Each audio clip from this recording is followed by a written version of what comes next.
Сәлеметсіздер ме оқушылар, бүгін 143 сабақ өзіңді тексер. Бірінші есеп қос теңсіздіктің шешімдер жиынын таба аламын және түсінемін. А нұсқасы қос теңсіздікті жеке екі теңсіздікке ауыстыр. Номер бірінші есеп, яғни қос теңсіздік берілген 12 кіші x-тан x кіші 15-тен. Яғни бұл жерде x үлкен болып тұр 12-ден, және де x кіші болып тұр 15-тен деген мағына. Енді А нұсқасы. Келесі А нұсқасында сан сәулесіне қос теңсіздіктің шешімдер жиынын белгіле. Шешімдер жиынын фигуралы жақшаның көмегімен жаз.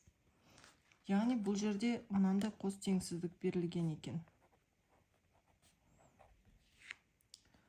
Енді сан сәулесін сызатын болсақ,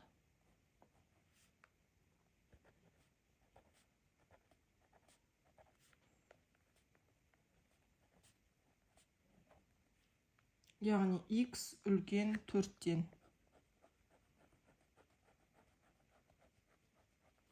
Және де x кіші 8-ден.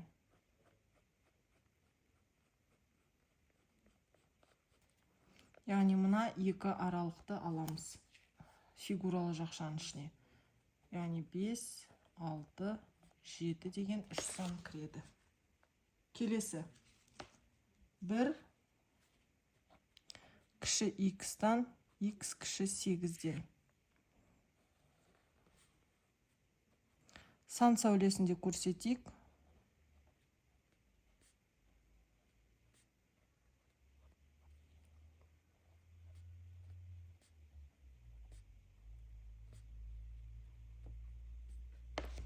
Яғни 1 кіші x-тан. Яғни 1-ден жоғарғы сандардың барлығы. Және де x кіші 8-ден. Яғни мына аралықтағы сандарды көрсетеміз фигуралы жақшаның ішіне. 2, 3, 4, 5, 6, 7. Яғни дәл осы екі санды жазбаймыз. Мына сандарды жазбаймыз. Яғни 2, 3, 4, 5, 6, 7. Келесі номер екінші есеп теңдеулерді шеш. Яғни 258x қосу 2x азайту 80 тең 700. 258-ге 2-ні қоссақ 260x.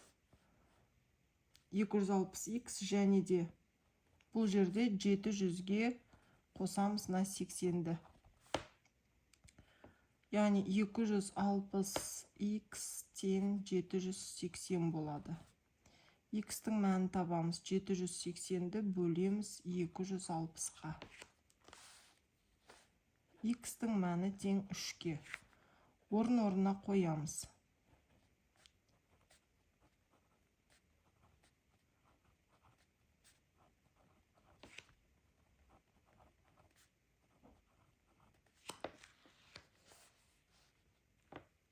Келесі екінші теңдеу. Яғни 50 x қосу 40. X тең 540. 50-ге 40-ды 90x. Тең 540. X-тің мәнін табамыз. 540-ды бөлеміз 90-ға. X тен 6-ға. Орын-орнына қоямыз.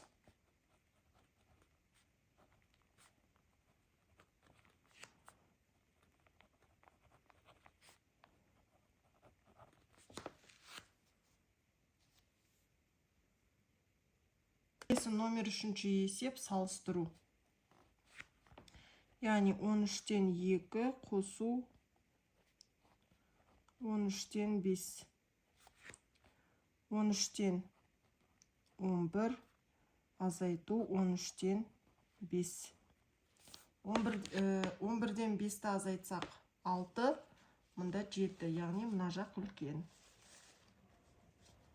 Келесі 20-дан 12.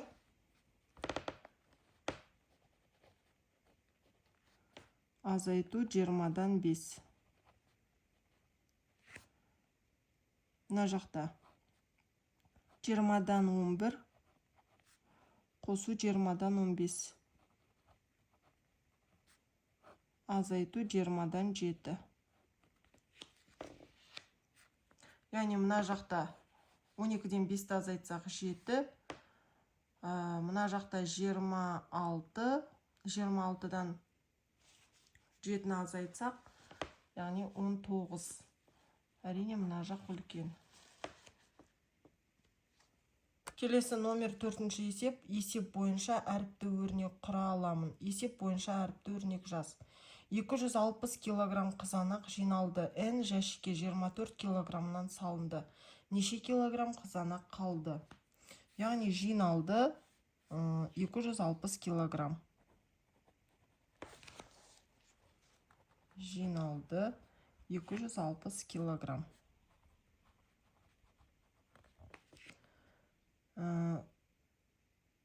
Салынды. N жәшік дегеніміз, N бізде 8-ге тең. 8 жәшікке 24 килограммнан. Яғни N тен 8 деп тұр. Неше килограмм қызанақ қалды?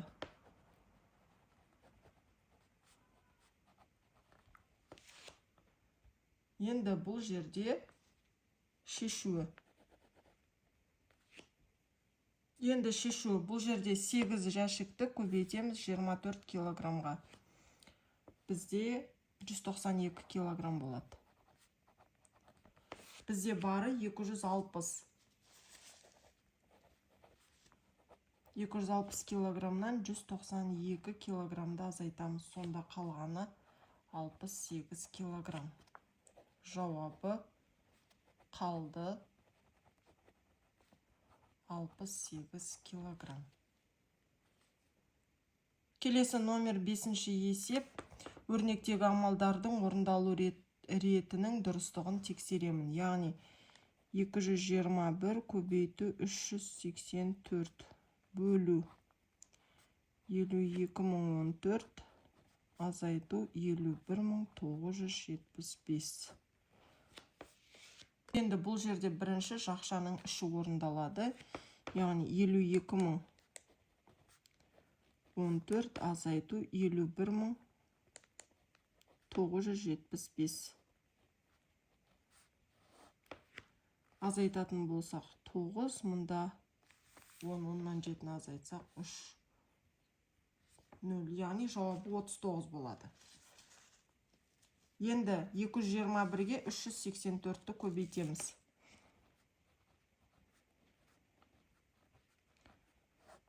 Яғни 4, 8, 8, 8, 16 бір ойда, 16, 17, 3, 6, 6, 4, 6 бір ойда, 9, 8, 17, 18 бір ойда, 13, 14 бір ойда, 7, 8. Мәні 84.864. Енді осы 84.864-ті бөлеміз 39-ға.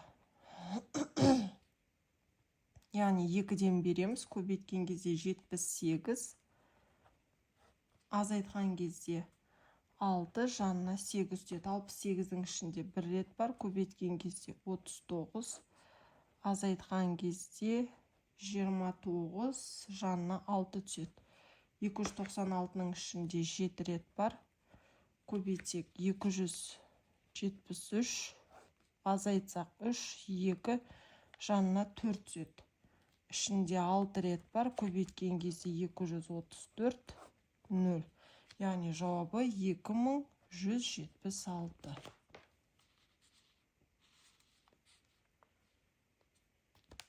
Келесі екінші өрнек. Екінші өрнекті жазайық, яғни мына жаққа 1508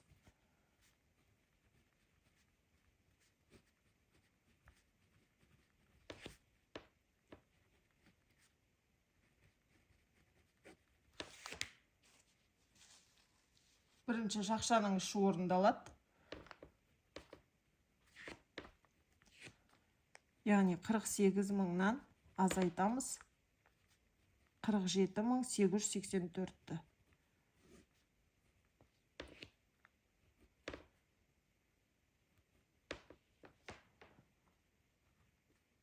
Яғни 116 болады. 116. Келесі мына екінші амал мынау болады. Яғни 1508-ді көбейтеміз 214-ге. 32 3 ойда 0 3 20 0 2 ойда 4 6 8 0 5 1 16 1 ойда 0 1 10 0 1 ойда 2 3. Енді қосамыз. 2 11 1 ойда 7 11 12 1 ойда 1 2 3. Яғни мәні 322.712. Енді 322.712-ні бөлеміз.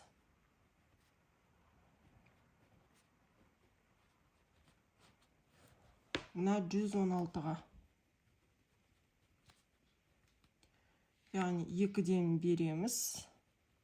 232 азайтқан кезде 0 9 жанына 7 түседі. 907-нің ішінде 7 рет бар. Көбейткен кезде 812 азайтқан кезде 5. Так, оннан 1 9 95 жанына 1 түседі. 951-дің ішінде 8 рет бар. Көбейткен кезде 928 азайтқан кезде 3 2. Мына жаққа 2 түседі. 232-ның ішінде 2 рет бар. Көбейткен кезде 232 азайтқанда 0. Яғни жауабы 2782.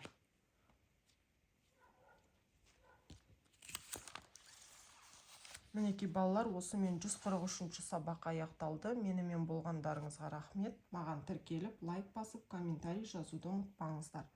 Және де келесі 144-ші сабақта кездескенше сау болыңыздар.